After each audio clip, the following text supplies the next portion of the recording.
In the remote valleys of Montana, a struggling rancher fights to save everything his family built.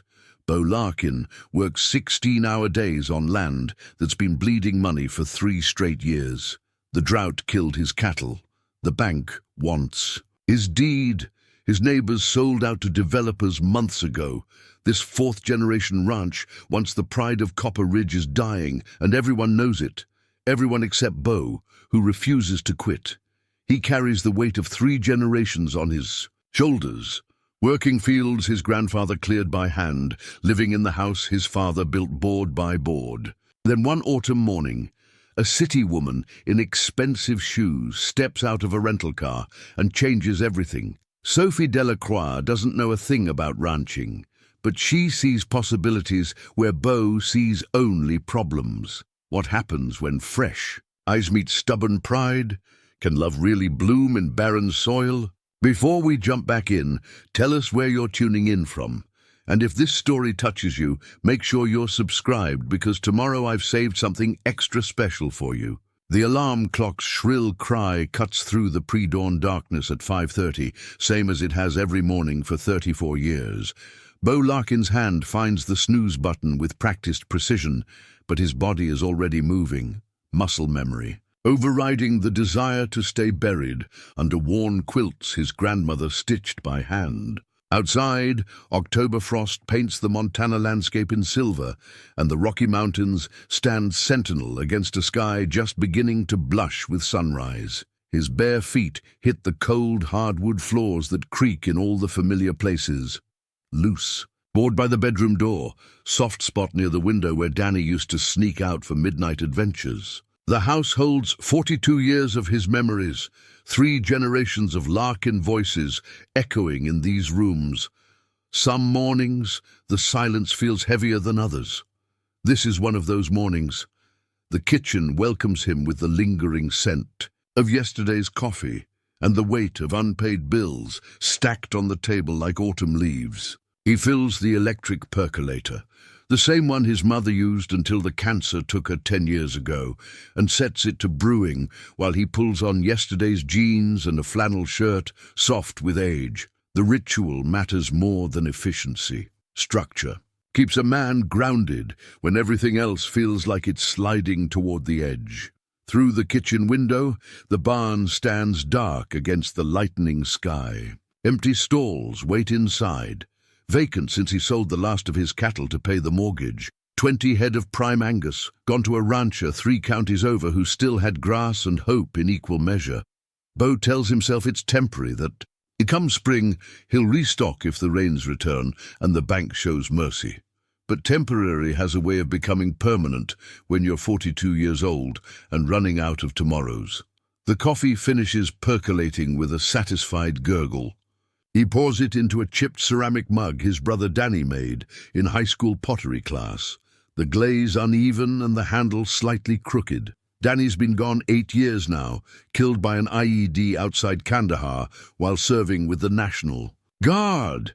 The army sent home a folded flag and a citation for valor, but they couldn't send home the plans Danny had for modernizing the ranch.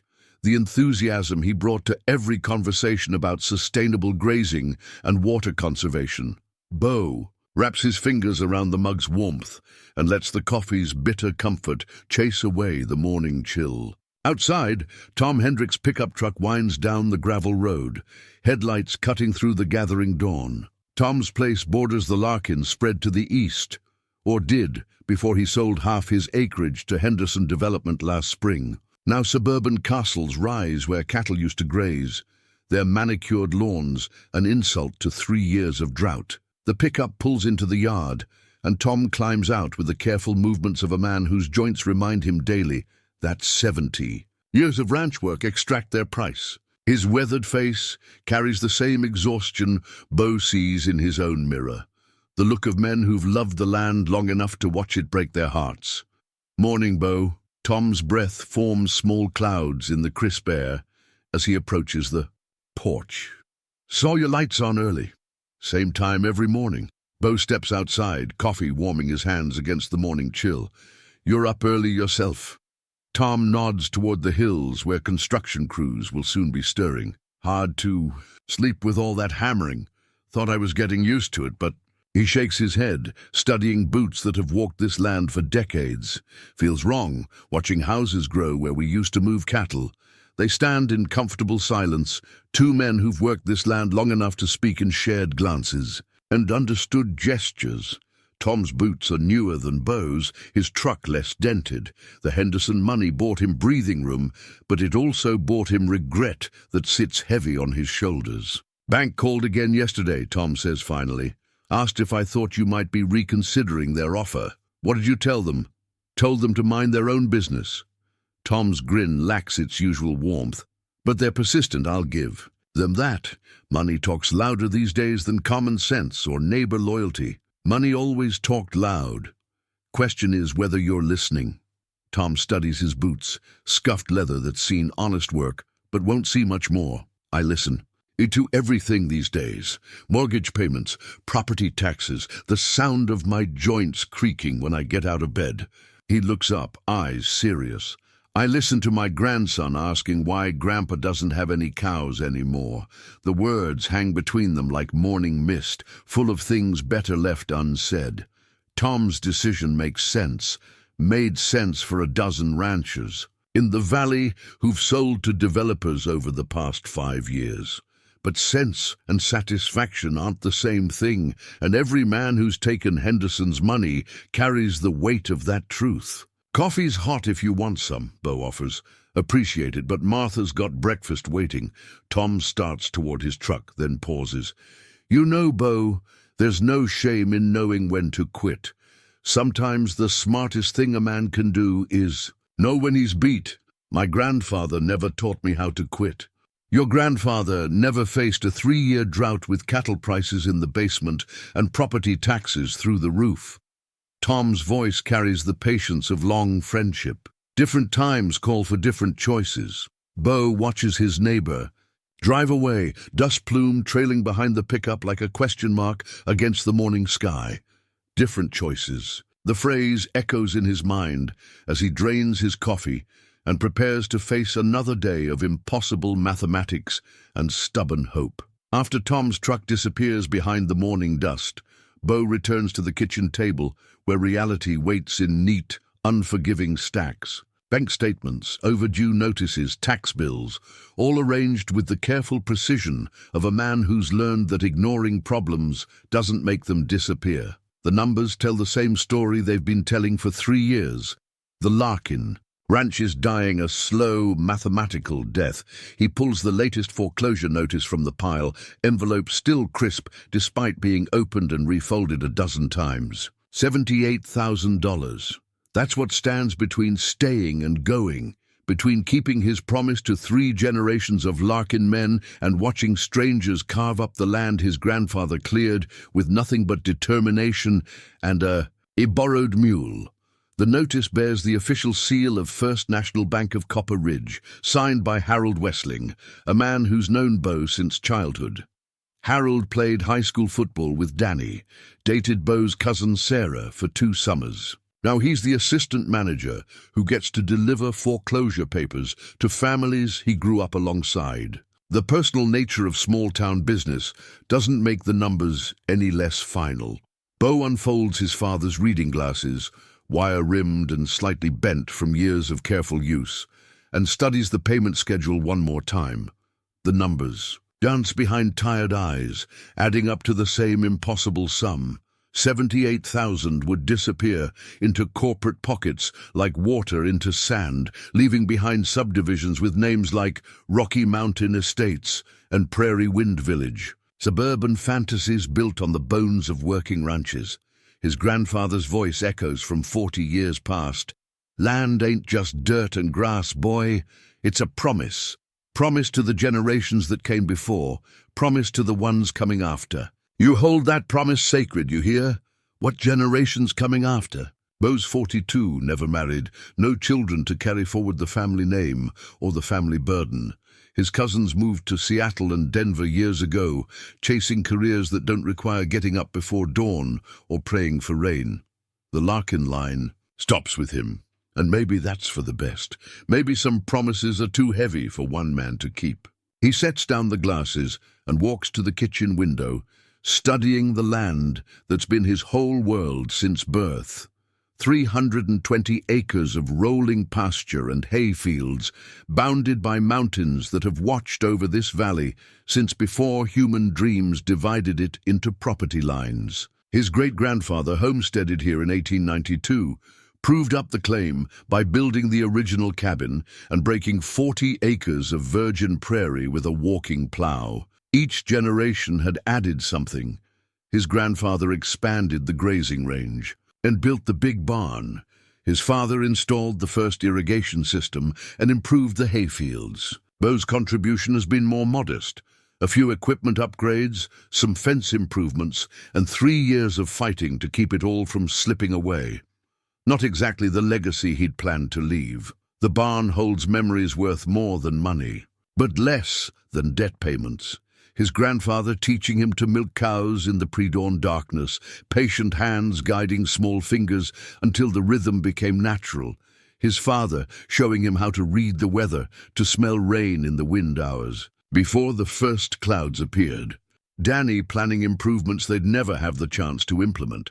Dreams cut short by duty to something larger than himself. Inside that barn hangs his father's cattle brand, the Larkin L with a circle around it, registered with the state for 60 years but unused for 3. The branding iron sits cold in its mount, waiting for cattle that may never return. Beau could sell it as scrap metal, but some things shouldn't be reduced to their weight in steel. The kitchen holds its own catalogue of memories. His mother's recipe. Cards, handwritten in careful script, filed alphabetically in a wooden box his father made in shop class. Sunday dinners around the oak table that seats 8, but hasn't seen a full house since Danny's funeral. The mark on the doorframe where his father measured Beau's height every birthday. Penciled lines climbing steadily until they stopped at 6 feet, even on his 18th birthday. Henderson Development's latest offer sits in the pile, professionally printed on heavy paper that suggests serious money and corporate confidence. They've sweetened the deal 3 times this year, each offer higher than the last. Enough to pay off the debt, relocate somewhere cheaper, maybe start over with a small spread in Wyoming or the Dakotas. The practical choice, the smart choice, the choice that honors financial reality over sentimental attachment. But as he finishes his coffee and prepares for another day of necessary work on impossible land, something deep in his chest rebels against the notion of surrender. This place isn't just property to be bought and sold. It's home, it's history. It's the sum of every sunrise his family has witnessed from this exact spot, every storm they've weathered, every small victory they've celebrated in the shadow of these mountains. The work waits, as it always does. Fence repairs that can't wait much longer. Hay to move from the lower barn before the roof gives way completely. A dozen small battles in a war he's not sure he can win, but hasn't yet figured out how to surrender.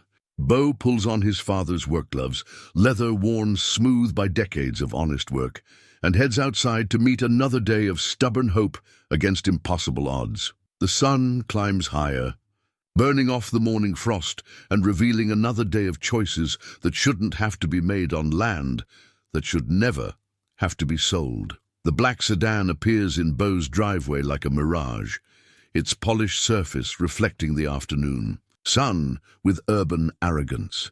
From his position-mending fence in the north pasture, Beau watches the car navigate his rutted drive with the careful precision of someone unaccustomed to gravel roads and honest dirt. City car, no doubt about it.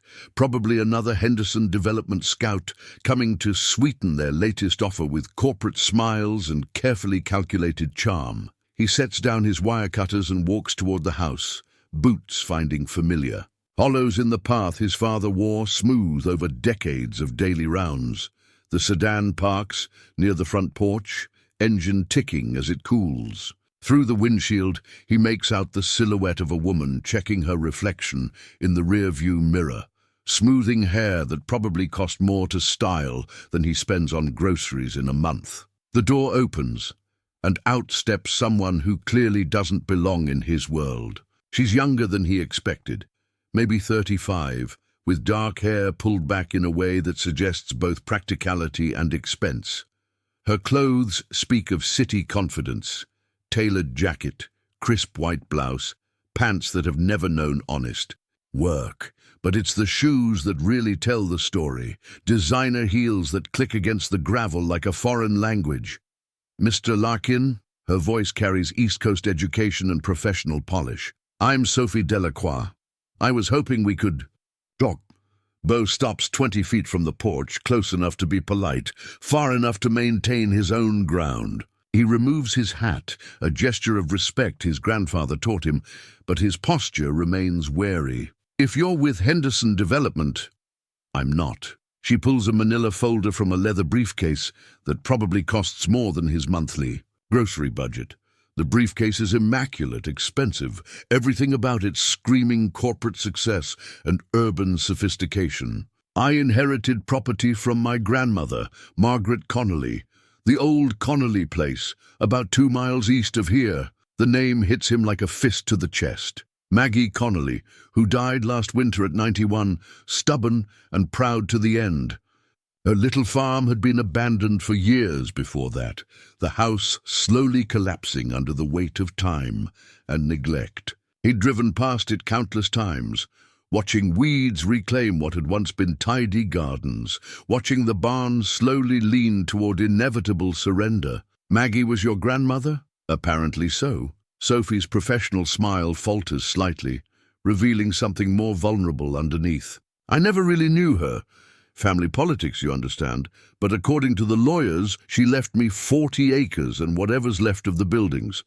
Beau replaces his hat and studies this unexpected inheritor of his neighbor's legacy. Sophie, Delacroix doesn't look like someone who belongs on a failing farm in rural Montana.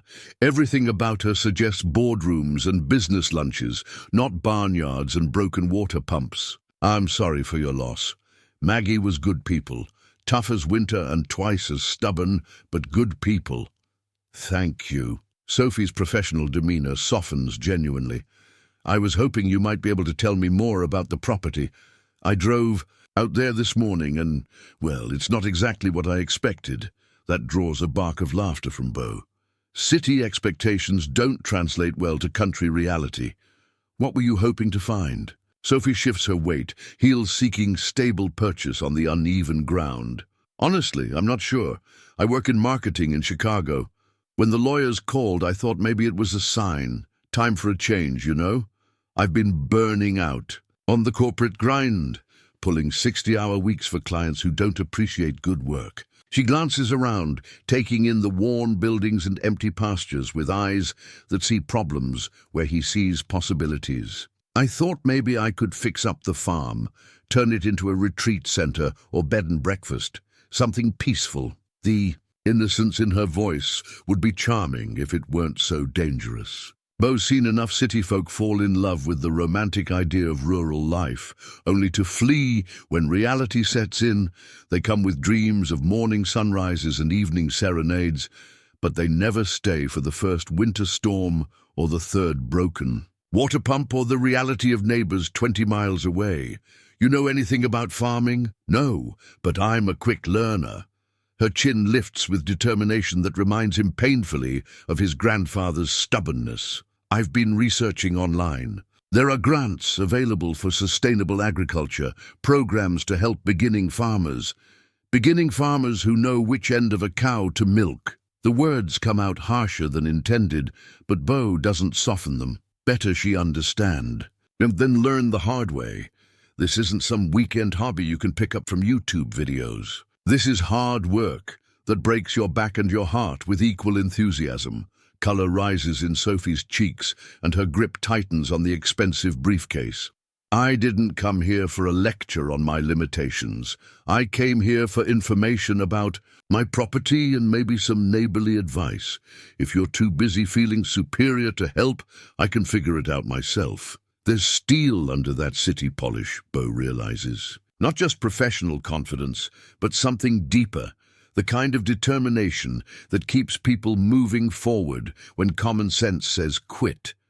He's seen it in his grandfather's eyes, felt it in his own chest during the worst moments of the past 3 years. Maggie's place needs about $50,000 in repairs before it's fit for human habitation, he says, his voice gentler now. The roof leaks, the plumbing's shot, and the electrical system's old enough to be a fire hazard. The barn's ready to fall down, and the well probably needs to be redug. That's before you start thinking about business permits, insurance, marketing, and all the other complications that come with running a hospitality operation. Sophie's professional smile falters, but her determination doesn't. Then I guess I better get started. Something in Sophie's tone catches Beau's attention, not the bravado of someone who doesn't understand the challenge, but the quiet resolution of someone who's faced impossible odds before.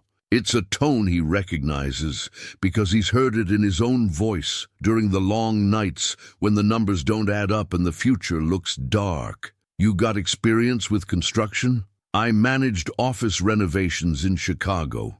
Different scale, but the principles are similar. Sophie adjusts her grip on the briefcase, and Beau notices her hands aren't as soft as he'd expected. There are small calluses at the base of her fingers, the kind that come from actual work, not just pushing papers. You got $50,000. For repairs. Her pause tells him everything he needs to know. I'll find a way. You got any idea what you're really signing up for? Another pause, longer this time. When she speaks, her voice carries a vulnerability that cuts through her professional armor. I know I can't keep living the life I'm living. I know I wake up every morning in a city that doesn't feel like home, working for people who treat me like a replaceable part.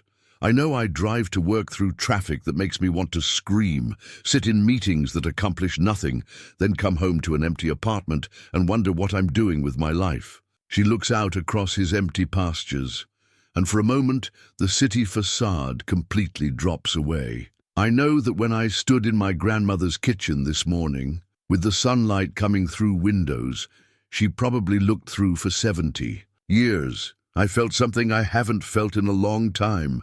Peace, like maybe I was finally where I belonged. The honesty in her voice disarms him completely.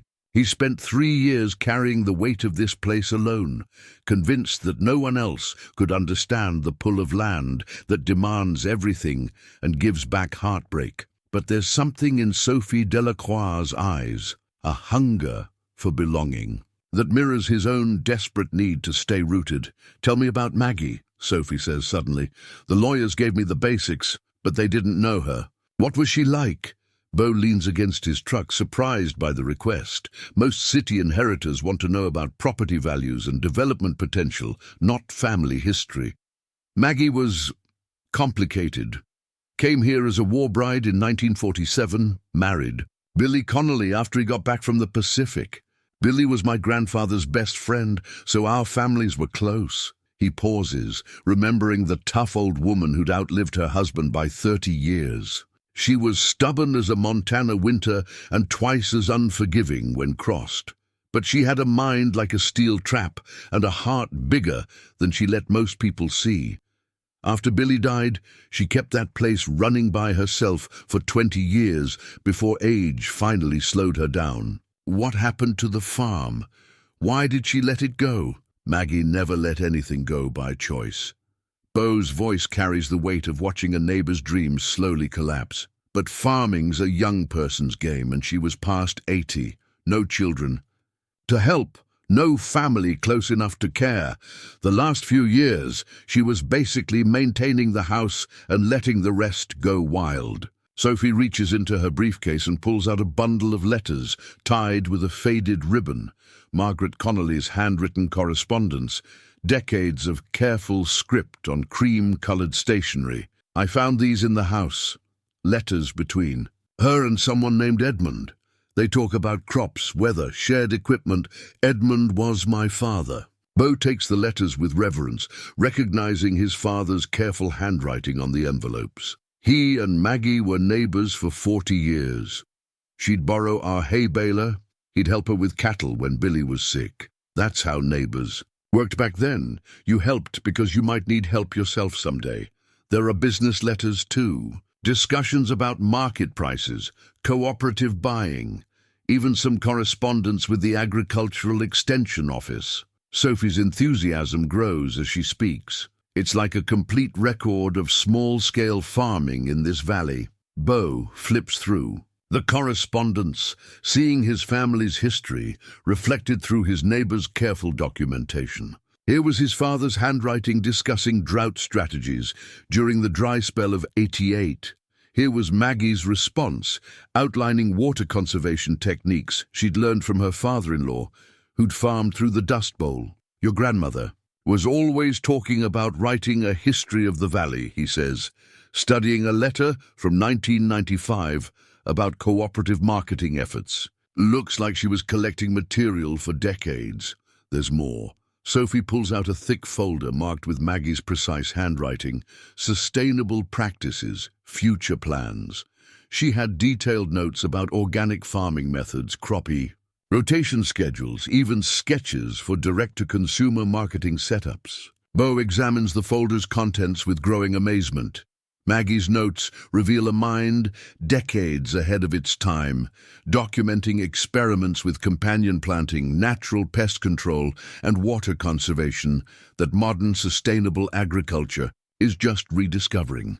Her sketches show plans for a farmer's market booth, designs for value-added processing, even preliminary layouts for agri-tourism facilities. She was trying to prove that small farms could compete with industrial agriculture. Sophie continues, her voice filled with growing excitement. Look at this. Detailed plans for diversified income streams, customer relationship management, even environmental impact studies. Reading through Maggie's notes, Beau feels a familiar stirring, the same excitement his grandfather used to show when discussing new methods or sharing wisdom with younger generations.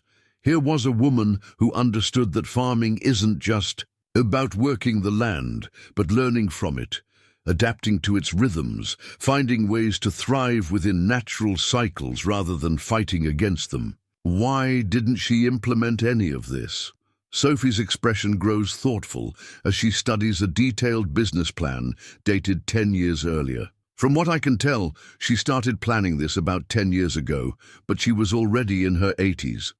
Too old to start over, but still sharp enough to see the possibilities.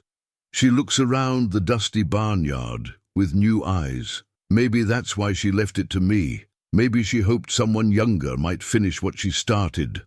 The weight of inherited dreams settles between them like morning mist. Beau knows the feeling intimately, carrying forward the hopes and plans of previous generations, trying to honor their vision while facing realities they never imagined. Ambitious plans don't guarantee success, he says gently. Your grandmother understood farming in ways that take decades to learn.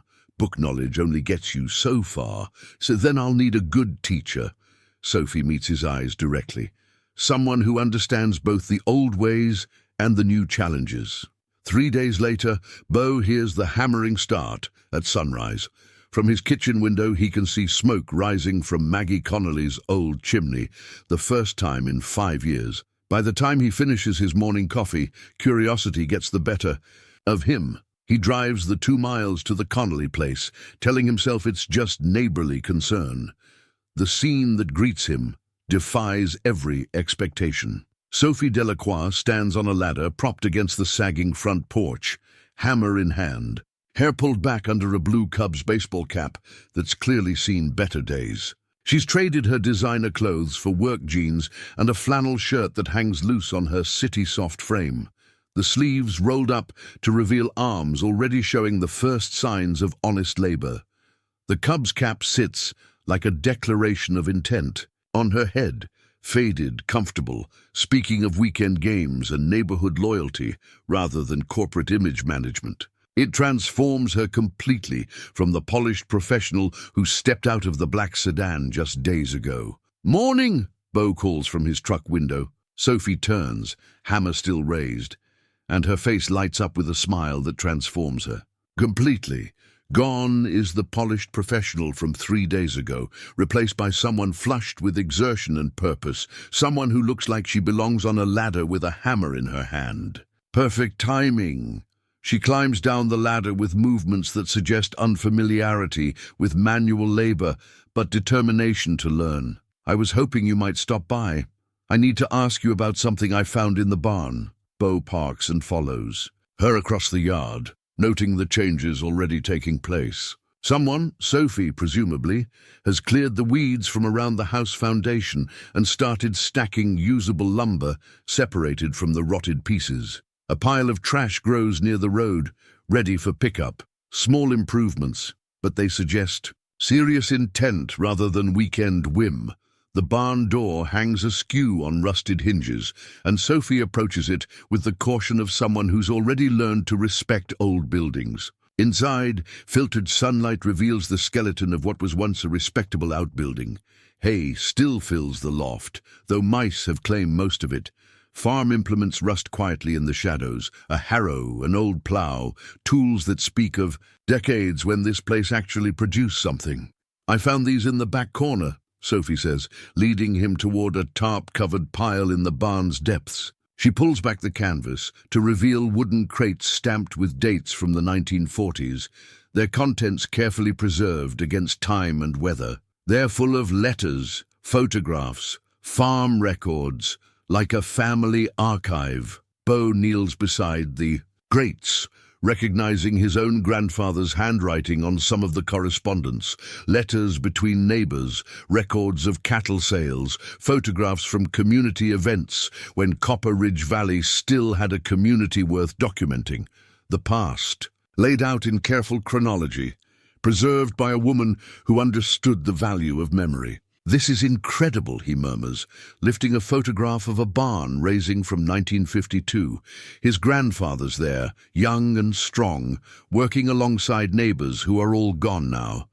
Men in work clothes and women in print dresses, children playing at the edges while the community came together to build something lasting. Maggie was always talking about writing a history of the valley. Looks like she was collecting material for decades. Sophie settles cross-legged beside him in the barn. Dust, her enthusiasm infectious despite her inexperience. The cub's cap shades her eyes as she sorts through documents with the careful reverence of someone handling treasure. There are business records too, crop yields, weather patterns, market prices going back to the 1940s. It's like a complete agricultural database. Your grandmother was thorough. Beau studies a ledger filled with Maggie's precise handwriting, every entry dated and categorized with scientific precision. She tracked everything. Rain amounts, frost dates, which fields produced best in dry years versus wet ones. Even notes about soil conditions and pest management. There's something else. Sophie pulls out a folder marked Sustainable Practices, Future Plans, her voice growing excited as she speaks. Inside, Maggie's careful notes detail experiments with organic farming, companion planting, water conservation techniques that were decades ahead of their time. She was researching methods that modern sustainable agriculture is just starting to embrace. Reading through Maggie's notes, Beau feels a familiar stirring, the same excitement his grandfather used to show when discussing new methods or sharing wisdom with younger generations. Here was a woman who understood that farming isn't just about working the land, but learning from it, adapting to its rhythms, finding ways to thrive within natural cycles rather than fighting against them. She was trying to prove that small farms could compete with industrial agriculture, Sophie continues, her voice filled with growing excitement. Look at this. Detailed plans for crop rotation, integrated pest management, direct-to-consumer marketing. She even sketched out designs for a farmer's market booth and calculated profit margins for value-added products. Beau examines the sketches, recognizing the careful planning of someone who'd spent a lifetime observing what worked and what didn't. Maggie's vision was ambitious, but grounded in practical experience, exactly the kind of thinking his own place needed. Why didn't she implement any of this? Sophie's expression grows thoughtful as she studies the detailed plans. From what I can tell, she started planning this about 10 years ago, but she was already in her 80s, too old to start over, but still sharp enough to see the possibilities. She looks around the dusty barn with new eyes, the cub's cap casting shadows across her determined face. Maybe that's why she left it to me. Maybe she hoped someone younger might finish what she started. The weight of inherited dreams settles between them like morning mist. Beau knows the feeling intimately, carrying forward the hopes and plans of previous generations, trying to honor their vision while facing realities they never imagined. But as he handles Margaret's sustainable practices folder, he realizes this isn't just wishful thinking preserved in yellowed paper. This is a roadmap drawn by someone who understood both the challenges and the possibilities. Look at this section. On water management, Sophie says, pulling out a detailed diagram showing terraced gardens and rainwater collection systems. Margaret's notes are meticulous, documenting everything from soil permeability rates to optimal plant spacing for companion crops. She calculated that proper water conservation could increase yield by 30% while reducing irrigation costs by half. Beau studies the diagrams with growing amazement. These aren't the pipe dreams of someone who read about farming in magazines. These are the carefully documented observations of someone who spent decades watching what worked and what didn't, someone who understood that survival meant adaptation. She was experimenting with heritage seeds too, Sophie continues, showing him manila envelopes carefully labeled with variety names and planting dates. Tomatoes from the 1920s, corn varieties that were drought-resistant before anyone cared about drought resistance. She was preserving genetic diversity while everybody else was chasing hybrid yields. The scope of Margaret's vision becomes clearer with each document. She wasn't just planning to save her own small farm. She was documenting a way of life, preserving knowledge that corporate agriculture dismisses, but that small-scale sustainable operations desperately need. Her notes reference conversations with university extension agents, correspondence with organic farming pioneers, even detailed records of what she learned from Native American farming techniques. Your grandmother was 50 years ahead of her time, Beau says, examining a business plan that outlines multiple revenue streams, fresh produce sales, value-added products like preserves and baked goods, agritourism activities, and educational workshops. This is exactly the kind of diversification that keeps small farms viable. She calculated everything, Sophie says, her marketing background evident as she points out detailed financial projections. Startup costs, break-even analysis, even seasonal cash flow projections. She knew it would take 3 years to establish the customer base and 5 years to achieve full profitability, but she proved it could work. Beau feels something shifting in his chest as he studies Margaret's careful planning. For 3 years, he's been fighting a losing battle with traditional ranching methods, trying to make 19th century practices work in 21st century economics. But here's evidence that someone else had faced the same challenges and found a different path forward.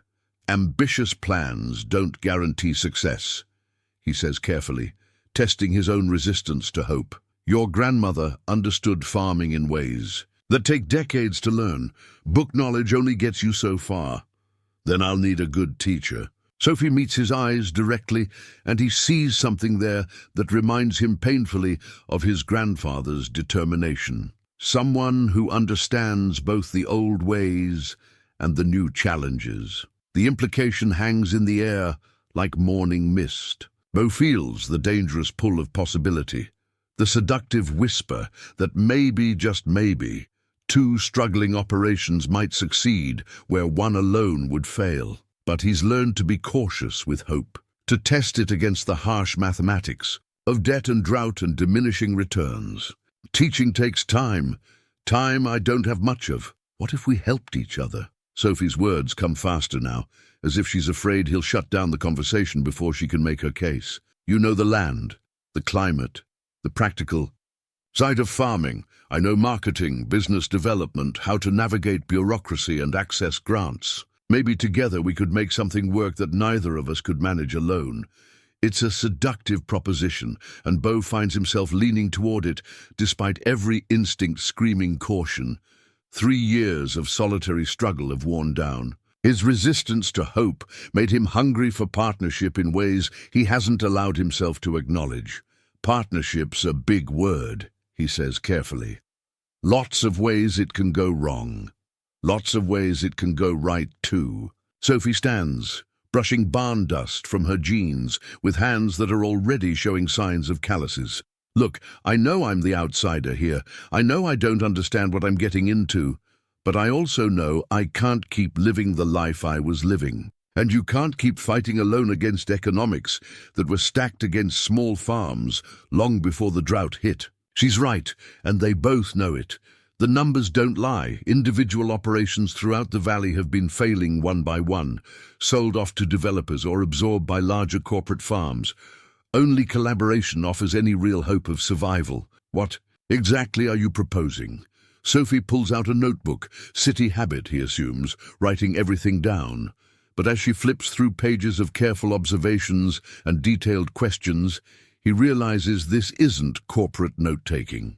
This is the methodical documentation of someone genuinely trying to learn, someone who's already started thinking like a farmer, even if she doesn't yet know how to be one. I've been researching agritourism, sustainable farming practices, direct marketing, she says, her voice gaining confidence as she outlines her vision.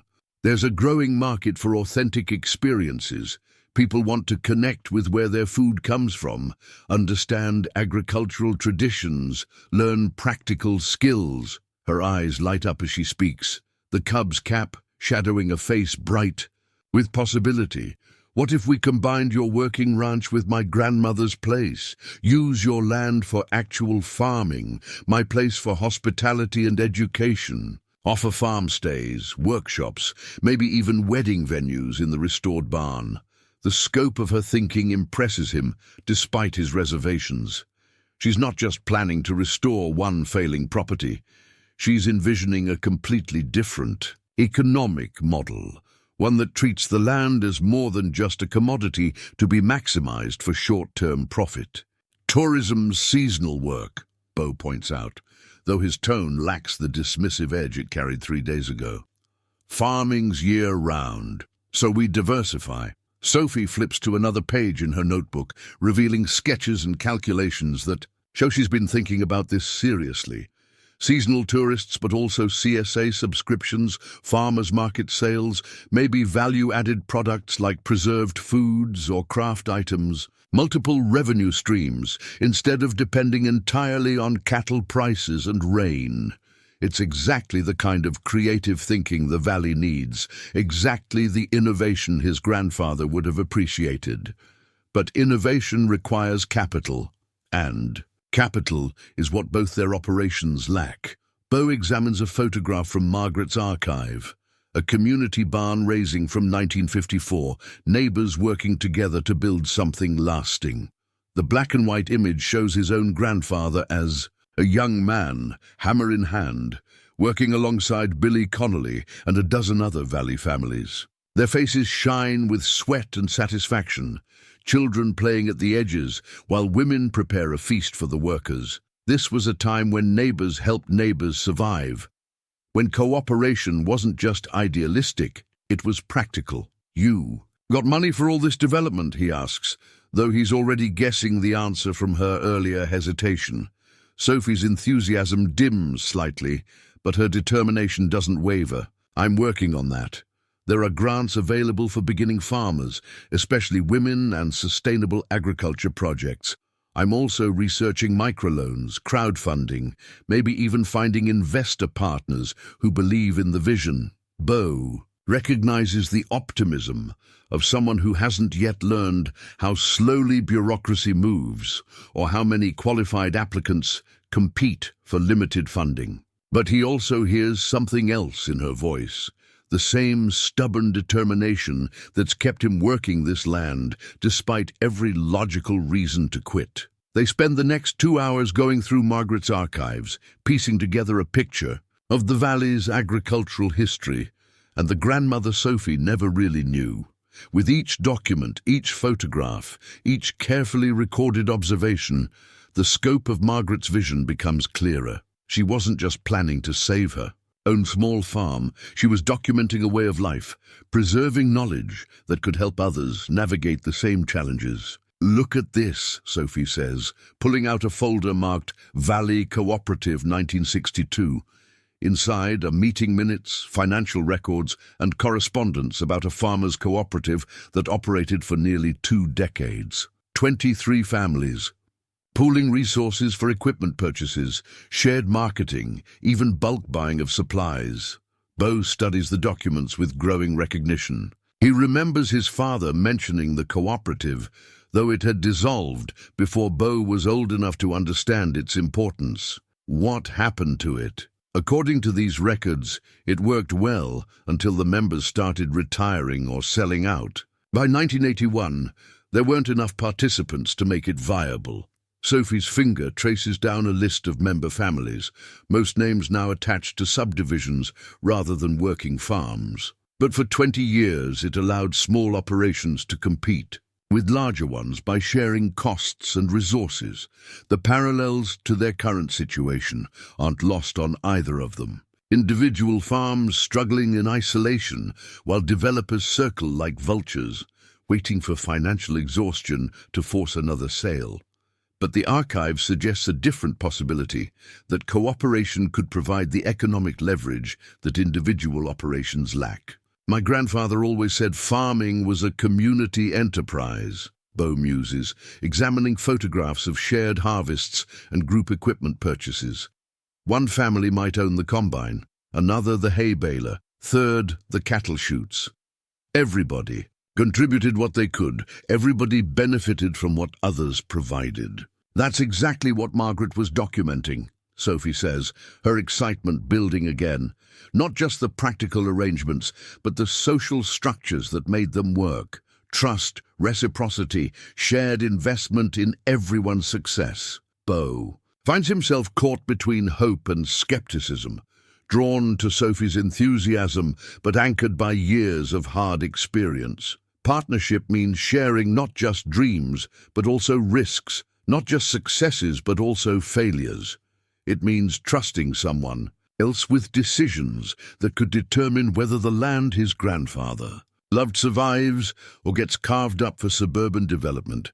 But as he watches Sophie handle Margaret's documents with the same reverence he feels for his own family legacy, as he sees her genuine excitement about continuing work that Margaret started decades ago, something in his chest loosens for the first time in months. "You realize this isn't just about fixing up buildings and planting gardens," he says carefully. "This is about changing how we think about farming, about land use, about what constitutes success. You're talking about creating something that doesn't exist yet. Maybe that's exactly what we need." Sophie looks up from the photographs, her face serious despite the optimism in her voice. "Maybe the old ways of doing things aren't working because the world has changed. Maybe we need to honor the wisdom of the past while adapting to present realities." It's a sophisticated understanding that surprises him. She's not just a city dreamer romanticizing rural life. She's someone genuinely trying to understand the challenges and find practical solutions. The Cubs cap sits slightly askew on her head, a reminder of how much she's already changed in just 3 days of honest work. "Teaching partnership takes patience," Beau says finally, "from both sides. I'm a good student when the teacher believes in what he's teaching." Their eyes meet across Margaret's carefully preserved archive, and Beau feels something shift between them.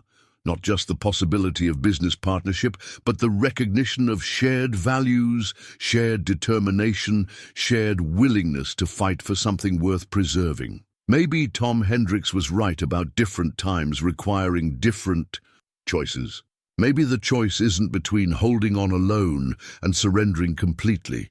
Maybe there's a third option, one that honors the past while embracing change, one that treats partnership not as weakness, but as the kind of practical cooperation that built this valley in the first place. 2 weeks later, 2 weeks, Beau finds himself standing in Sophie's kitchen, holding Margaret's hand-drawn farm layout plans while she makes coffee on a camp stove. The old electric range died 3 days ago, another casualty in the long list of repairs the Connolly place demands. But Sophie approaches each setback with the methodical determination of someone who's learned that complaining doesn't fix broken appliances. "The fence line runs along here," she says, pointing to Margaret's careful sketches while stirring sugar into her coffee with a bent spoon. The cub's cap has become her daily uniform, faded blue cotton that's already collected its share of paint spatter and barn dust. According to her notes, this section has the best soil drainage and morning sun exposure, perfect for the vegetable plots she was planning. Beau studies the drawings with professional interest. Margaret's layouts show an integrated system. Vegetable gardens feeding into composting areas, which feed into pasture rotation, which feeds back into soil improvement. It's the kind of holistic thinking that takes decades to develop, the understanding that every element of a farm ecosystem affects every other element. "She was right about the drainage," he says, looking out the kitchen window toward the sloping field Margaret had marked for cultivation. "That section never pools water, even in heavy rain years. Good choice for annual crops. Would you help me lay it out?" The question comes casually, but Beau hears the underlying request for partnership, for shared investment in making Margaret's vision real. "I can read the plans, but I don't have the experience to know if they'll actually work." It's a reasonable request from someone who's already proven her willingness to learn. Over the past 2 weeks, Sophie has attacked the restoration work with the focused intensity she probably brought to corporate projects. The difference is that here, her efforts create something tangible. Cleared garden plots, repaired fence posts, a barn that's beginning to look less like a ruin and more like a building with potential. "I could spare a morning," Beau says, though they both know it's more than neighborly assistance. It's the first step toward the partnership they've been circling around for weeks, testing the waters of collaboration without fully committing to the leap. They spend the next 3 hours walking Margaret's property with surveyor's tape and measuring stakes, translating her careful drawings into real boundaries on actual ground. Sophie's city background shows in her questions. She wants to understand not just what to do, but why it works. She asks about sun angles and drainage patterns, about companion planting and crop rotation, approaching farming like the complex system it actually is, rather than the simple fantasy most city people imagine. "Why did she plan the herb garden so close to the house?" Sophie asks, marking the corners of a rectangular plot just outside the kitchen door. "Convenience," Beau explains. "Driving a stake into ground that's been worked before, soil that remembers cultivation even after years of neglect. You cook with herbs daily, so you want them close. But also many herbs are natural pest deterrents. Plant them around your vegetables, and you reduce insect problems without chemicals." Sophie makes notes with the same methodical attention she's brought to everything else, documenting not just what to plant, but why it goes where. She's building her own knowledge base, creating the kind of practical understanding that can't be learned from books alone. By noon, they've laid out the entire garden plan, vegetable plots arranged for optimal sun exposure, herb gardens positioned for both convenience and pest control, compost bins located for easy access but downwind from the house. Margaret's vision takes physical form, marked with bright orange tape that transforms abstract planning into concrete possibility. "It's bigger than I imagined," Sophie says, surveying the network of marked plots that will, if everything goes according to plan, produce enough vegetables for farmers' market sales, plus value-added products like preserves and pickled goods. "Growing food takes space," Beau agrees, though he's impressed by the scope of her ambition. "You realize this represents about 40 hours of work per week during growing season? That's on top of whatever renovation work you're still doing on the house and barn." "Then I better get started." Sophie's determination hasn't wavered, but he hears acknowledgement of the challenge in her voice. Good thing I've got a patient teacher. The casual reference to ongoing partnership settles between them like an understood agreement. Neither has formally committed to anything, but they're both acting as if collaboration is already decided. Beau finds himself looking forward to these planning sessions, to Sophie's questions that force him to articulate knowledge he's always taken for granted. As they head back toward the house, Sophie stops suddenly, pointing toward a section of fence that borders Beau's property. What's that building over there? The one with the blue roof? Beau follows her gaze to his old equipment shed, a metal building that houses the farm machinery he can't afford to replace but can't bring himself to sell. Equipment storage, tractor, mower, hay rake. Most of it's older than you are, but it still runs. Would any of it work for this size operation? The question catches him off guard. Sophie's been planning as if she'll purchase all new equipment, but most small-scale farming operations start with used machinery, shared resources, cooperative arrangements that spread costs across multiple users. Some of it, the tractor's got plenty of life left, and the mower could handle your hayfields if you decide to keep them in grass. He pauses, recognizing another step toward partnership. Equipment sharing was how most small farms survived back when there were enough of them to make cooperation viable, like the Valley Cooperative Margaret documented. Exactly like that. Beau finds himself smiling at her quick understanding. One farm owns the expensive machinery, rents it to neighbors at cost. Everybody benefits. Nobody carries the full financial burden alone. Sophie's eyes light up with the same excitement. He's been seeing more often.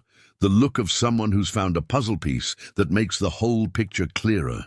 So we could share resources while we're getting established, pool our equipment and expertise until both operations are strong enough to stand alone, or strong enough to formalize the partnership, Beau says, surprised by his own words. 2 weeks ago, he wouldn't have imagined suggesting formal collaboration. Now it seems like the natural evolution of what they're already building together. The rejection letter arrives on a Tuesday morning that dawns grey and cold, October frost painting the valley in shades of silver disappointment. Sophie finds it mixed in with the usual collection of bills and advertisements, the official envelope, from the Montana Beginning Farmer Grant Program, thick enough to suggest good news. Instead, it contains 3 pages of polite refusal and bureaucratic explanation for why her application doesn't meet current funding priorities. She reads it twice before walking the 2 miles to Beau's place, the letter clutched in her hand like evidence of failure. She finds him in the barn, cleaning his father's cattle brand with steel wool and oil, working the rust from metal that hasn't been used in 3 years, but still carries the weight of family identity. The Larkin brand, an L enclosed in a circle, represents 4 generations of registered cattle operations legally filed with the state since 1952. Beau handles it with the reverence other men might reserve for family heirlooms, which in every way that matters, it is. The brand is more than a mark of ownership. It's a declaration of presence, a statement that Larkin cattle grazed these pastures and carried this mark to market year after year. $30,000, Sophie says without preamble, holding up the rejection letter. That's what they approved for more established operations with demonstrated agricultural experience. I qualified for exactly 0. Beau sets down the steel wool and examines the letter, his expression unreadable. The branding iron rests across his knees, clean metal gleaming despite years of disuse. First rejection's always the hardest. What was their reason? Insufficient agricultural background, unclear business model, unrealistic timeline projections. Sophie's voice carries the flat tone of someone reading her own professional obituary. Basically, they want to fund people who already know what they're doing, not people trying to learn. Catch-22, Beau observes, returning his attention to the brand.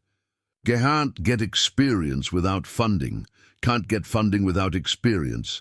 Systems designed to keep newcomers out. The practical acceptance in his voice both comforts and frustrates her. Sophie has spent 3 weeks learning to think like a farmer, to plan for seasons and weather patterns and crop rotations. But bureaucracy operates on different logic, rewarding credentials over commitment, experience over enthusiasm. There are other grants, she says, though her confidence has taken a beating. Private foundations, agricultural development funds, even some corporate sponsors for sustainable farming initiatives, all with their own requirements and application deadlines. Beau runs his thumb along the brand's edge, testing its sharpness against his skin. Meanwhile, winter's coming, and spring planting decisions need to be made by February. They sit in comfortable silence while dust motes dance in the barn's filtered sunlight. Outside, the wind carries the scent of coming snow, the particular crispness that warns of Montana winter approaching with its usual indifference to human plans. Sophie's first winter in the valley will be a test of commitment that no amount of research can prepare her for. "Tell me about this," she says, gesturing toward the branding iron. "When did you last use it?" 3 years ago, last time I had cattle to brand." Beau's voice carries the weight of abandoning tradition. "Dad used this iron for 28 years. Never missed a branding season. His father before him for 36 years. Family joke was that the brand knew its way to the fire by itself." Sophie studies the simple design, recognizing the history it represents. "Will you use it again? If I can find a way to restock." Beau sets the iron across his workbench, metal ringing against wood with finality. Cattle prices are up, which is good news if you're selling, bad news if you're buying. Takes about 40,000 to establish a decent breeding herd these days. The number hangs between them like a challenge. 40,000 for cattle, 30,000 for Sophie's infrastructure improvements, plus ongoing operating expenses and the ever-present debt service on Beau's existing obligations. The mathematics of farming remains stubbornly unforgiving. "What if we approached this differently?" Sophie asks, the rejection letter forgotten as her mind shifts into problem-solving mode. "Instead of applying for grants separately, what if we developed a joint proposal, a comprehensive plan for sustainable agriculture that includes both properties?" Beau looks up from the branding iron, interested despite his caution. "Joint application? Think about it. Together we have more acreage, more diverse plans, a combination of experience and innovation that might appeal to funders looking for model projects." Sophie's enthusiasm builds as she speaks. "Your knowledge, plus my business planning, your established operation, plus my development plans. We could position it as a demonstration project for rural economic development." It's an intriguing possibility, and Beau finds himself considering angles he hadn't seen before. Partnership applications often receive better consideration than individual requests, especially when they demonstrate community collaboration and knowledge transfer between generations. "Would require some formal partnership agreement," he says carefully. "Can't apply for joint funding without joint legal structure. Would that bother you? Making it official?" The question forces him to examine feelings he's been avoiding for weeks. Partnership means vulnerability, means trusting someone else with decisions that affect land his family has worked for 4 generations. But it also means sharing the burden that's been breaking his back and his heart for 3 solitary years. "Means we're committed to making this work," he says finally. "No backing out when the first winter storm hits or the first crop fails." "I'm not planning to back out." Sophie's voice carries quiet conviction. "I've spent 15 years in a life that wasn't really mine. I'm not giving up the first thing that's felt like home since I was a child."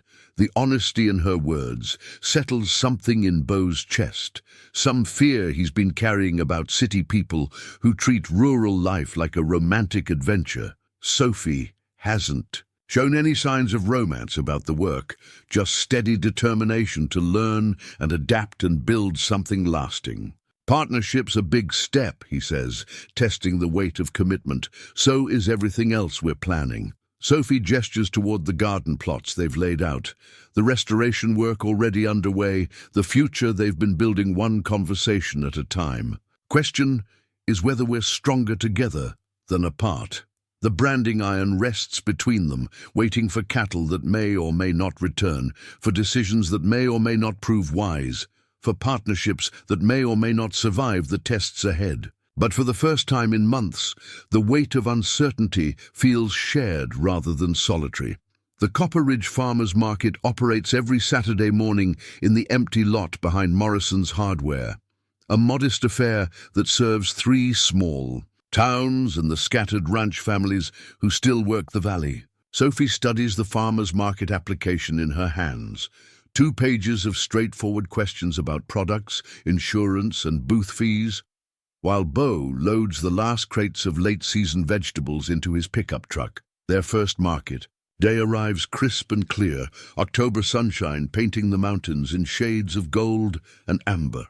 They've spent 3 weeks preparing for this moment, harvesting the final vegetables from Margaret's restored garden plots, cleaning and sorting produce that Sophie hopes will prove there's a market for small-scale, locally grown food. The application itself represents something larger than permission to sell vegetables. It's their first concrete step toward the new economic model they've been planning, their first test of whether Sophie's marketing skills can meet Beau's agricultural knowledge in the practical arena of actual customers with real money. Nervous? Beau asks as they drive toward town, truck bed loaded with crates of late tomatoes, winter squash, and the last of the season's herbs. Terrified, Sophie admits, adjusting her Cubs cap and checking her appearance in the side mirror. She's learned to dress for market, clean jeans, practical boots, a jacket that suggests competence without intimidating customers who might be wary of city sophistication. I've given presentations to corporate executives, but I've never tried to convince strangers to buy vegetables I grew myself. The farmers' market unfolds around them like a small-town ritual that's played out for generations. A dozen vendors set up folding tables and pop-up canopies, arranging their offerings with the pride of people who've grown, made or raised everything they're selling. Hand-knitted scarves next to homemade jam, fresh bread beside late-season apples, the kind of direct connection between producer and consumer that industrial agriculture has almost eliminated. Their booth space sits between Martha Hendricks with her famous apple pies and the Yazzie family with their beautiful hand-woven rugs. Sophie arranges their modest selection with the same attention to visual appeal she once brought to corporate marketing displays, creating an attractive presentation from vegetables that taste better than they look. First time at market? Martha asks, her weathered hands arranging pies with practiced efficiency. At 72, she's been selling baked goods here for 15 years, since the farmers' market started as a way to keep downtown Copper Ridge alive after the mine closed. First time selling vegetables, Sophie confirms, nervous energy making her hands shake slightly as she arranges bundles of herbs. Sophie Delacroix. I inherited the old Connolly place. Maggie's granddaughter. Martha's face lights up with genuine warmth. Heard you were fixing up the old farm. About time that place had someone who appreciated what Maggie built there. The recognition feels like acceptance, Sophie realizes. In a small community where family connections matter more than professional credentials, being known as Maggie's granddaughter carries weight that no amount of corporate experience could provide. The morning starts slowly. Early customers browse with the careful consideration of people who know the value of $1, examining produce with knowledgeable eyes that can spot quality or identify problems Sophie's inexperienced gaze might miss. She watches Beau interact with customers, quiet conversations about growing conditions, weather patterns, the challenges of farming in a drought year, and learns that selling at farmers market requires different skills than corporate presentations. These tomatoes are beautiful, says a woman Sophie doesn't recognize, hefting a large red beefsteak with obvious appreciation. What variety? Sophie glances at Beau, realizing she doesn't know the answer to what should be a basic question. They're an heirloom variety that my grandmother was growing. Margaret documented everything, but I'm still learning the details. Brandywine, Beau supplies smoothly. Maggie grew them from seeds her mother-in-law brought from Pennsylvania. 100-year-old genetics, probably better flavor than anything you'll find in the supermarket. The customer's face brightens with interest. Heritage vegetables with family. Stories appeal to people who shop farmers' markets. Sophie realizes they're not just buying produce, they're buying connection to place, to history, to farming traditions that corporate agriculture has abandoned. By noon, they've sold 2/3 of their vegetables and all of the herbs. Not enough money to pay significant bills, but enough to prove the concept works. People will pay premium prices for quality produce, especially when it comes with stories about heritage varieties and sustainable growing practices. Not bad for beginners, Martha observes as they pack up remaining inventory. Maggie would be proud to see her plants feeding the community again.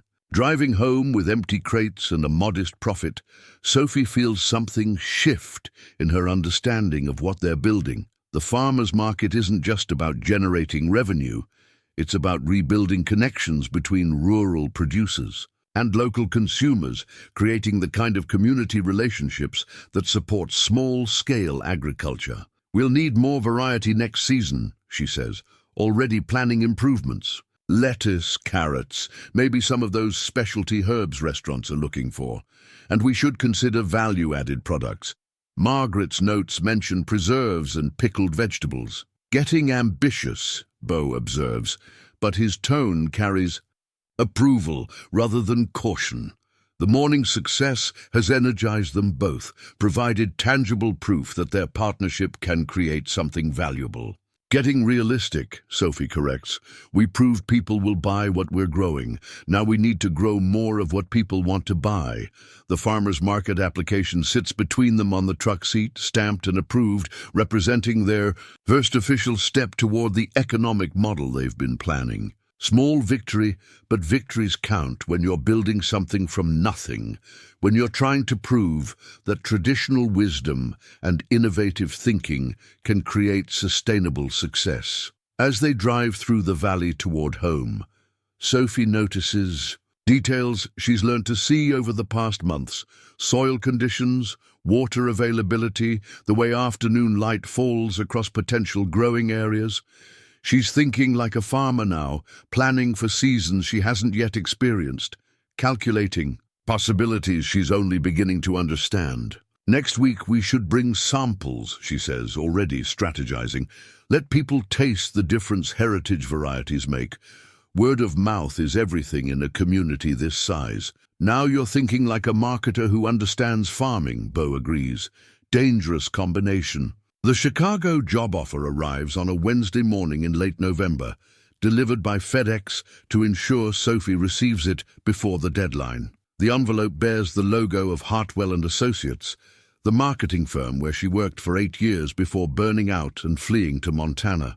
Inside, a formal letter details an offer for Senior Vice President of Strategic Development, complete with salary figures that make her pause mid-sip of her morning coffee. The numbers are staggering. Base salary of $120,000, plus bonuses, plus benefits, plus stock options, in a company that's been growing steadily for 5 years. Enough money to solve every financial problem she and Beau have been struggling with. Enough security to eliminate the constant worry about grant applications and loan payments and whether they can make their partnership sustainable. She reads the letter twice before folding it carefully and placing it on the kitchen table beside Margaret's wedding rings, which she's taken to wearing since finding them last week. The contrast isn't lost on her, symbols of commitment to place and person versus symbols of financial security and professional achievement. The job offer represents everything she thought she wanted when she left Chicago 6 months ago. Recognition of her skills, validation of her professional worth, the kind of career opportunity that doesn't come along often in a competitive field. But it also represents returning to the life she fled, the 60-hour weeks and meaningless meetings and empty apartment that drove her to inherit a failing farm from a grandmother she barely knew. By noon, she can't avoid the subject any longer. She drives to Beau's place, and finds him winterizing equipment in the barn, draining fluids and greasing fittings with the methodical attention that farming demands. He's wearing his father's old work jacket, wool-lined canvas that's been patched and repatched over decades of use. "Got a job offer," she says without preamble, holding up the letter that's been burning a hole in her pocket all morning. Beau straightens from the tractor he's been servicing, his expression carefully neutral in the way she's learned means he's processing something significant. Chicago, senior VP position, substantial salary increase, stock options. She hands him the letter, watching his face as he reads the details that represent financial salvation and personal retreat in equal measure. His reaction surprises her with its lack of surprise. "Figured it was only a matter of time before they tried to get you back. You're too good at what you do to stay hidden in Montana forever." "I'm not hidden. I'm building something." "Are you?" The question comes gently, but it cuts deeper than accusation might have. "Because some days I look at what we're doing and wonder if we're building something sustainable or just postponing the inevitable." The honesty in his voice forces her to examine doubts she's been avoiding for weeks. Their partnership has potential, but potential doesn't pay bills or guarantee success. The farmer's market brings in modest income, but nowhere near enough to support 2 people and maintain 2 properties. Grant applications remain pending with uncertain outcomes. Winter approaches with heating bills and equipment repairs, and the kind of expenses that test commitment to rural dreams. The offer expires Friday, Sophie says, settling on a hay bale while Beau continues his work. They need an answer by close. Of business. That's not much time. It's enough time to know what I want. She pauses, testing the weight of certainty against the reality of uncertainty. The question is whether what I want is realistic. Beau sets down his wrench and faces her directly. "What do you want?" The simple question demands a complex answer. Sophie wants financial security, but she also wants the satisfaction of growing food with her own hands. She wants professional recognition, but she also wants the community connection she's built at the farmer's market.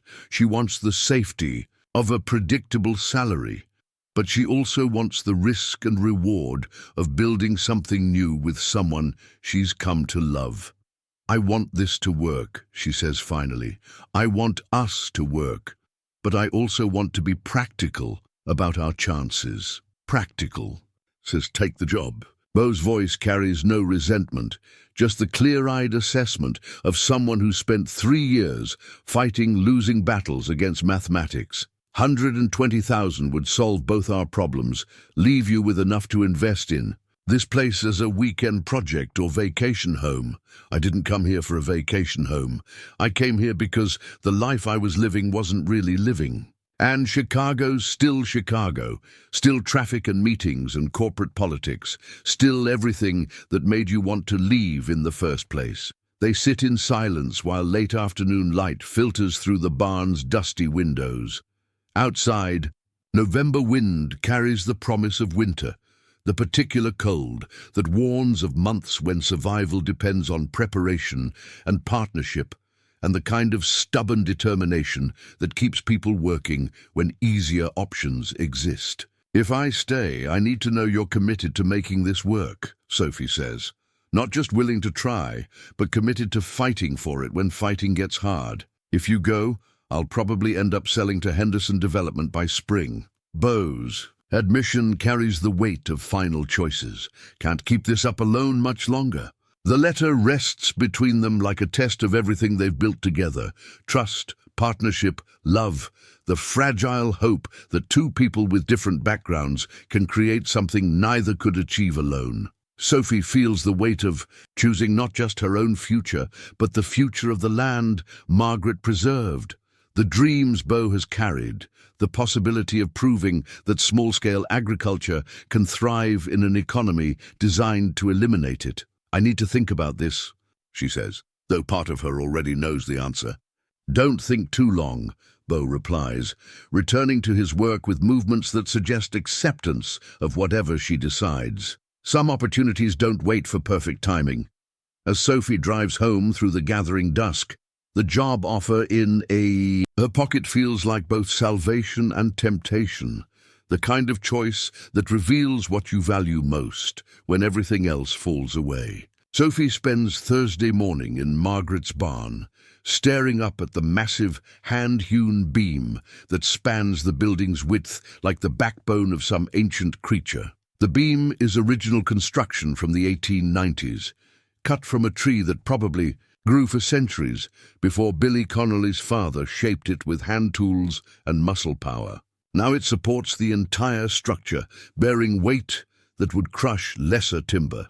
She's been avoiding this restoration project for weeks, intimidated by the scope of work required to make the barn suitable for the wedding venue and event space. They've been planning, but with the Chicago job offer deadline looming, she finds herself drawn to the most challenging task, as if proving she can restore this beam will somehow prove she belongs here permanently. The wood is sound despite its age, darkened by decades of weather and wear, but still solid at its core. Someone, probably Billy himself, reinforced it with steel brackets in the 1950s, recognizing its importance to the building's structural integrity. Now those brackets need attention, rust removed, and protective coating applied to ensure another 50 years of service. Ambitious project for a Thursday morning, Beau observes, finding her perched on a ladder with steel wool and rust remover, attacking decades of oxidation with the systematic determination she brings to everything else. Seemed like a good day to tackle something that's been intimidating me, Sophie replies, not pausing in her work. The cub's cap sits backward on her head now, keeping hair out of her eyes while she focuses on the tedious but necessary task of metal restoration. Any particular reason you're feeling intimidated today? She climbs down the ladder and shows him the beam's progress, half cleaned, half still showing the rust and neglect of years. This beam is what holds everything together. If it fails, the whole barn comes down. But if you maintain it properly, it lasts for generations. Beau understands the metaphor she's constructing, the parallel between structural engineering and life choices. Heavy responsibility for one piece of wood, heavy responsibility for any foundation. Sophie's hands show the evidence of her morning's work, scraped knuckles, steel wool embedded under her fingernails, the kind of damage that comes from tackling jobs that can't be delegated or postponed. I've been thinking about what you said yesterday, about commitment versus willingness to try. They work together in comfortable silence, Beau helping her move the ladder while she continues the painstaking process of rust removal and wood preservation. The barn feels different when they're both working in it, less like an overwhelming restoration project and more like a space with potential, a building that could host weddings and workshops and community events if they can figure out how to finance the vision. I called Chicago this morning, Sophie says as they break for lunch, settling on hay bales with sandwiches and coffee from her perpetually problematic kitchen. Told them I need until Monday to make a final decision. What did they say? They extended the deadline. Apparently I'm more valuable than I realized, which is both flattering and terrifying. She studies the restored section of beam, admiring the way proper cleaning reveals the wood's natural beauty. But value in Chicago doesn't necessarily translate to value here. Different kinds of value, Beau agrees. Question is which kind? Matters more to you. Sophie pulls a folded paper from her pocket, not the job offer, but a different document entirely. I got something else yesterday. Preliminary approval for a USDA rural development grant. $50,000 for sustainable agriculture and agritourism development, contingent on matching funds and a detailed business plan. Beau examines the letter with growing excitement. This is significant funding, could cover most of your infrastructure improvements plus some of my livestock restocking. Could also disappear if I'm not here to follow through on the application process. Grant funding requires constant attention, quarterly reports, compliance monitoring.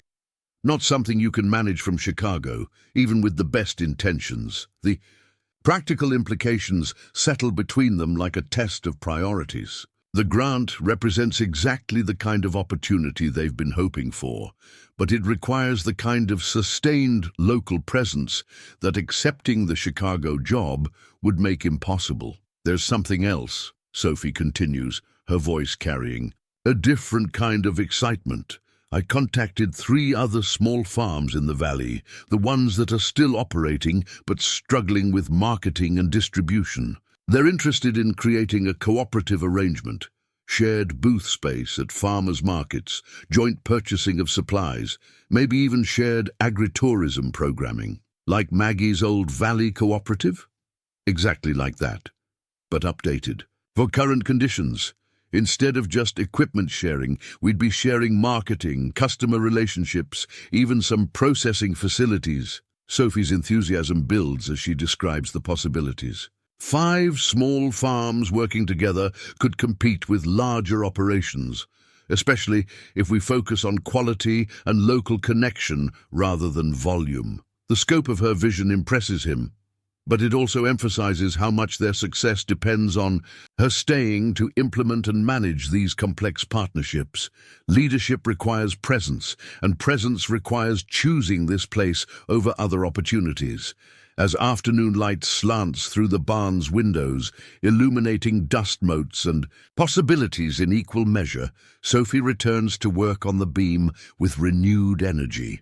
Each stroke of steel wool reveals more of the wood's natural character.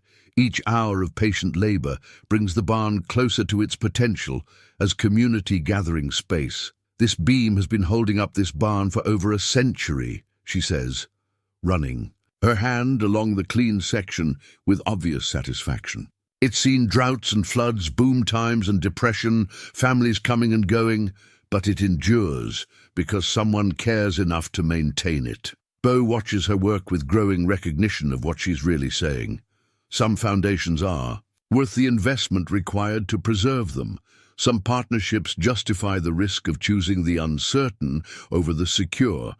Some places become home not because they're easy, but because they're worth the effort required to belong there. The restored beam gleams in the afternoon light, ready to support whatever structure they decide to build around it. Sophie discovers the oil survey maps by accident, filed incorrectly in a folder marked Property Tax Records that she's reviewing for their grant application. The documents are recent, dated just 8 months ago, and carry the official letterhead of Geological Survey Services, a company she's never heard of, but which appears to have conducted extensive subsurface analysis of properties throughout Copper Ridge Valley. The maps show her grandfather's farm, Beau's ranch, and a dozen other properties marked with geological symbols she doesn't understand, but which clearly indicate something valuable beneath the surface. Coordinates, depth measurements, and estimated reserves are noted in precise technical language that speaks of professional assessment rather than casual speculation. What catches her attention isn't the geological data, it's the client name, listed on every document. Henderson Development Corporation. She finds Beau in his kitchen, reviewing their joint grant application with the methodical attention that farming has taught him to bring to paperwork. The morning light reveals the careful handwriting that documents their vision for sustainable agriculture, community cooperation, and economic diversification, plans that suddenly seem naive in light of what she's discovered. We need to talk, Sophie says, spreading the survey maps across his kitchen table like evidence of betrayal.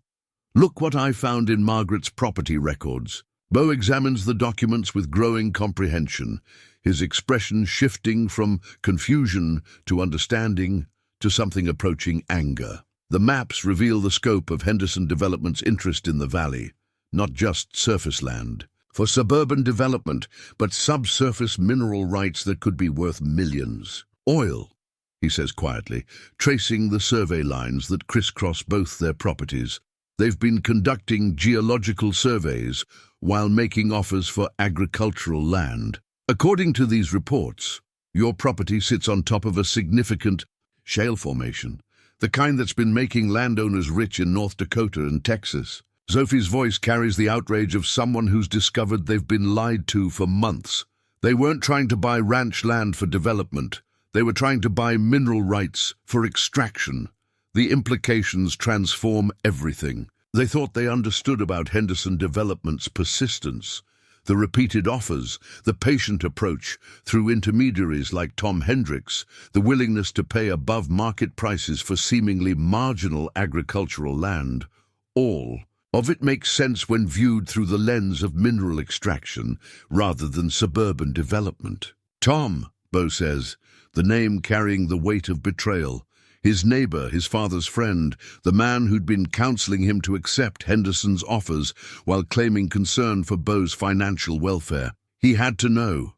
Properties this, close together, geological formations don't stop at fence lines. Sophie studies the survey data with her analytical background, recognizing patterns that suggest systematic investigation rather than random exploration. This survey was conducted 6 months before Tom sold his property to Henderson. He knew exactly what he was selling and what they were buying. The betrayal cuts deeper than financial deception. Tom Hendricks has been a Valley resident for 70 years, Beau's neighbor for 42. Someone whose advice carried the weight of friendship and shared experience. To discover that he's been acting as Henderson Development's advocate while knowing the true value of what Beau was being pressured to sell feels like a violation of everything small communities are supposed to represent. We need to find out if the mineral rights are included in our deeds, Sophie says, already thinking like someone who's spent months navigating legal documents. In Montana, mineral rights can be separated from surface rights if previous owners sold the subsurface rights. We might not own what's under our land anyway. Beau pulls out the deed to his property, a document he's reviewed countless times while fighting foreclosure but never examined for mineral rights provisions. The legal language is dense and archaic, filled with 19th century terminology that requires careful interpretation. Here, he says, pointing to a clause buried in the property description, mineral rights reserved to surface owner unless specifically transferred in separate transaction. His voice carries growing excitement. Looks like my family retained everything when they proved up the homestead claim. Sophie examines Margaret's deed with similar intensity, finding comparable language that suggests her grandmother owned not just the surface farm, but everything beneath it. The discovery transforms their financial situation from desperate to potentially revolutionary. If they can prevent Henderson Development from somehow acquiring what they failed to purchase through deception. We need legal advice, Sophie says, already calculating the implications. If these surveys are accurate, we're sitting on assets worth more than both our properties combined. But we're also dealing with a company that's been operating with information we didn't have, making offers based on knowledge they kept hidden. Corporate money versus family farmers, Beau observes grimly. David and Goliath, except Goliath has lawyers and geological surveys and the kind of resources that can outlast individual resistance. The oil survey maps spread across the table like a revelation of hidden value and hidden danger. The same land that's been breaking their backs with debt and drought might actually be their salvation if they can navigate the legal and financial complexities that corporations like Henderson Development manipulate as a matter of routine business. Monday morning, first thing, Sophie says, folding the maps with careful precision. We find a lawyer who specializes in mineral rights and corporate malfeasance. If Henderson Development thought they could manipulate us with partial information, they're about to learn what happens when city marketing skills meet rural stubbornness. For the first time in months, Beau feels hope that's grounded in something more substantial than weather and wishful thinking. The land his family has worked for 4 generations might finally provide the security they've been fighting to preserve, if they can prove that deception invalidates the very foundation of Henderson Development's offers. The Chicago job offer deadline suddenly seems like a minor concern compared to the possibility of exposing corporate fraud and securing the valley's future for the next generation of farmers, who understand that some treasures are worth more than money, and some fights are worth whatever they cost. Friday morning arrives with the crisp clarity that Montana winters bring, the kind of cold that sharpens focus and demands decisive action. Sophie stands in the Copper Ridge County Courthouse, holding the new deed that formally establishes the Larkin Delacroix Agricultural Cooperative, while lawyers from Henderson Development shuffle papers and whisper urgently among themselves at the opposing table. The legal document represents more than business partnership. It's a declaration of commitment to place, to each other and to the community they've rallied around their cause. Rebecca Martinez worked through the night to finalize the cooperative structure, ensuring that their mineral rights are legally protected under a partnership agreement that prevents either individual from selling without the other's consent. Your Honor, Martinez begins, addressing Judge Patricia Crenshaw with the measured confidence of someone presenting an ironclad case. The evidence demonstrates a pattern of corporate deception designed to manipulate landowners into selling valuable mineral rights for a fraction of their worth. Henderson Development's lead attorney, a sharp-dressed man from Billings who clearly considers this rural courthouse beneath his usual venues, objects with practiced arrogance. The plaintiff presents no evidence that my client concealed material, information. Geological surveys are standard due diligence for any significant land acquisition. Standard due diligence shared with landowners, Martinez counters, producing copies of the oil survey maps that Henderson Development never intended Sophie and Beau to see, not concealed information used to manipulate uninformed sellers into accepting below-market offers. Judge Crenshaw examines the survey documents with the careful attention of someone who's spent 30 years adjudicating disputes between powerful interests and individual citizens. Her family homesteaded in this valley during the 1920s, giving her personal understanding of what's at stake beyond legal technicalities. The courtroom fills with valley residents who've driven through morning cold to witness this confrontation between corporate power and community resistance. Martha Hendricks sits in the front row, her presence a pointed rebuke to her husband's betrayal. The Yazzie family occupies an entire bench, along with other farmers, market vendors and neighbors, who've signed the petition supporting sustainable agriculture over industrial development. Furthermore, Martinez continues, the defendant's use of local intermediaries to apply pressure while concealing material information constitutes fraudulent inducement. Mr. Thomas Hendricks has admitted to receiving compensation from Henderson Development for encouraging his neighbors to accept offers while knowing those offers were based on incomplete disclosure. Tom Hendricks enters the courtroom as Martinez speaks, his weathered face carrying the weight of community judgment. He takes a seat in the back, avoiding eye contact with neighbors who've trusted his counsel for decades. The man who advised Beau to know when he's beat is now revealed as someone who was beating the drum for corporate interests while claiming friendship and concern. Henderson Development's attorney attempts damage control. My client's offers were made in good faith based on agricultural property values.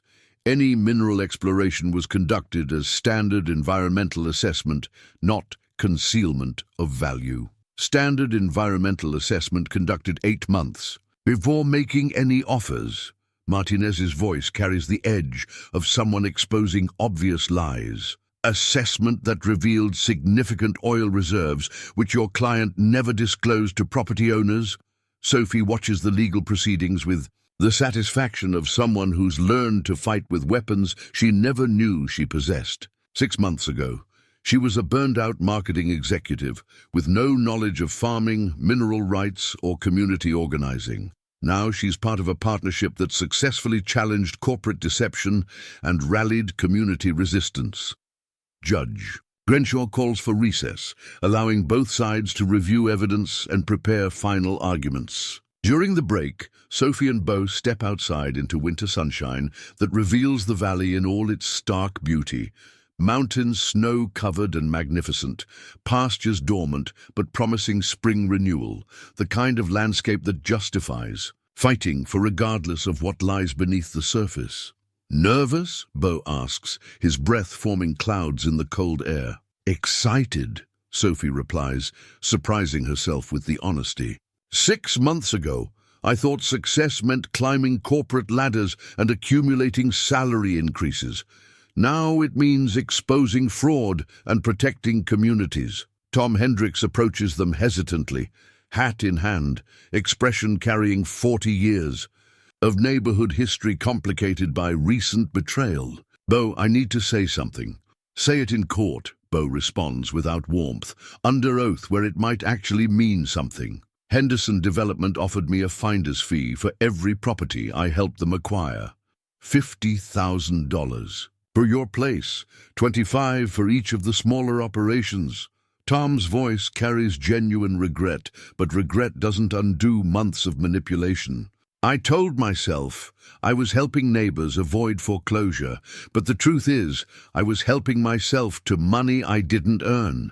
The admission provides final confirmation of Henderson Development's systematic deception, but it also reveals the personal cost of corporate manipulation. Tom Hendricks sacrificed 40 years of community standing for money that probably seemed like salvation at the time.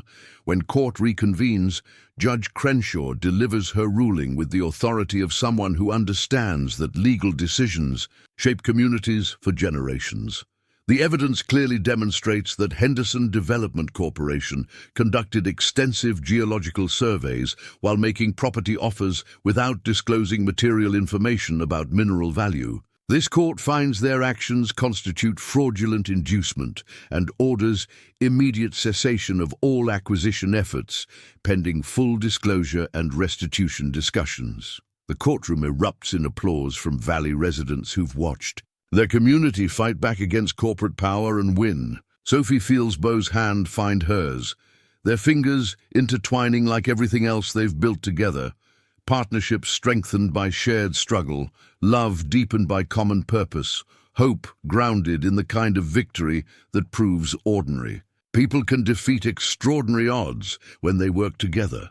The new deed in Sophie's pocket represents more than legal protection for their mineral rights. It represents the formal beginning of something that started with a city woman in expensive shoes, asking for neighborly advice, and grew into a partnership that saved not just 2 failing operations, but an entire community's right to determine its own future. 1 year later, Sophie stands in the same barn where she first discovered Margaret's archives, but the space has been transformed into something Margaret herself could never have imagined. White lights strung between the restored beams cast warm shadows across tables laden with food grown on their cooperative farms, while neighbors from throughout the valley celebrate her wedding to Beau with the kind of genuine joy that small communities reserve for stories that end well. The wedding quilt spread across the gift table represents months of work by valley women who've embraced Sophie as family, each square crafted from fabric that tells a story. Martha Hendricks contributed a piece from her grandmother's wedding dress. The Yazzie family added traditional Navajo patterns that speak of connection to land and seasons. Even Rebecca Martinez, their lawyer who's become a friend, contributed a square made from her father's work shirts, representing the dignity of honest labor. Maggie would have loved this, Beau says, joining Sophie beside the quilt as their guests fill plates with vegetables they've grown, and bread Martha baked in the wood-fired oven she convinced her husband to build as penance for his Henderson Development betrayal. She always said this barn was meant for celebrations. Sophie touches her slightly rounded belly, where new life grows with the same patient determination that's transformed their struggling operations into a thriving cooperative venture. The pregnancy announcement came 3 months ago. Perfect timing to coincide with news that their joint operation has exceeded all first-year projections for revenue, community impact, and environmental stewardship. The Larkin Delacroix Agricultural Cooperative now includes 5 family farms working together on everything from shared equipment purchases to coordinated marketing strategies. Their farmers market booth has expanded to 3 locations. Their CSA program has a waiting list, and their agritourism operation hosts weekend visitors who want to experience authentic agricultural life without the fantasy versions promoted by corporate marketing. "I have an announcement," Sophie says, tapping her glass to gather attention from guests who've filled the barn with laughter and conversation. The restored beam overhead bears the weight of celebration as easily as it once supported hay storage, proving that good foundations can adapt to new purposes without losing their essential strength. "Most of you know that Beau and I started this partnership because we were both struggling to keep our operations alive individually," she continues, her voice carrying across the space where she first learned to think like a farmer. "What you might not know is that we've just received confirmation of a significant development that will benefit the entire valley." The room quiets with anticipation. Valley residents have learned to expect good news from the couple who turned corporate fraud into community victory, but Sophie's tone suggests something particularly significant. "The Montana Department of Agriculture has approved our application to establish the Copper Ridge Valley as the state's first sustainable agriculture demonstration district," Beau announces, taking Sophie's hand as he speaks, "which means federal funding for infrastructure improvements, educational programs, and marketing support for every farm operation in the valley." The applause that follows reflects more than celebration of funding. It represents recognition that their individual fight for survival has grown into community-wide renewal. The designation will bring resources that individual operations could never access, creating the kind of cooperative advantage that allows small farms to compete with industrial agriculture. Tom Hendricks approaches them as the celebration continues, his expression carrying the humility of someone who spent a year rebuilding trust he'd damaged through betrayal. "Wanted to thank you both for not holding grudges. Could have made things a lot harder for me after what I did." "Holding grudges is expensive," Sophie replies, though her tone carries warmth rather than coldness. "Takes energy we need for building instead of fighting." Tom nods toward his grandson, who's been helping with harvest work as part of a youth agricultural program the cooperative established. "Boys learned more about farming this summer than I taught him in 10 years. Keeps talking about maybe staying in the valley instead of heading to Denver after graduation." It's exactly the kind of generational continuity that sustainable agriculture requires: young people who see farming as opportunity rather than dead end, communities that support agricultural careers instead of encouraging exodus to urban employment. Sophie and Beau's partnership has created ripple effects that extend far beyond their own operations. As evening settles over the valley, guests gradually depart with leftover food and promises to help with next week's harvest. Sophie and Beau clean up with the comfortable efficiency of people who've learned to work together on everything from wedding planning to crop rotation schedules. "Any regrets about Chicago?" Beau asks as they extinguish the lights that transformed the barn into wedding venue, returning it to agricultural functionality until the next celebration requires its services. "Only that it took me so long to find my way here," Sophie replies, her hand resting on the belly where their child grows with each passing day. "Turns out home isn't where you start, it's where you choose to build something lasting." The wedding quilt lies folded in Margaret's old trunk, where it will wait for the next generation to discover the stories woven into its fabric. Stories of corporate fraud defeated by community cooperation, of individual struggle transformed into shared strength, of love that bloomed in barren soil and grew into something strong enough to support not just 2 people, but an entire valley's future. Outside, stars begin to appear over mountains that have watched this land support countless generations of dreamers, fighters, and builders. Tomorrow will bring new challenges: weather, markets, the eternal struggle of coaxing abundance from difficult ground. But tonight, Sophie and Beau stand together in the barn where their partnership began, surrounded by evidence that love really can save not just farms and souls, but entire communities willing to fight for what they believe in. The restored beam overhead bears witness to another beginning, another generation ready to carry forward the promise that good land rewards good work, especially when that work is shared by people committed to each other and to the place they've chosen to call home.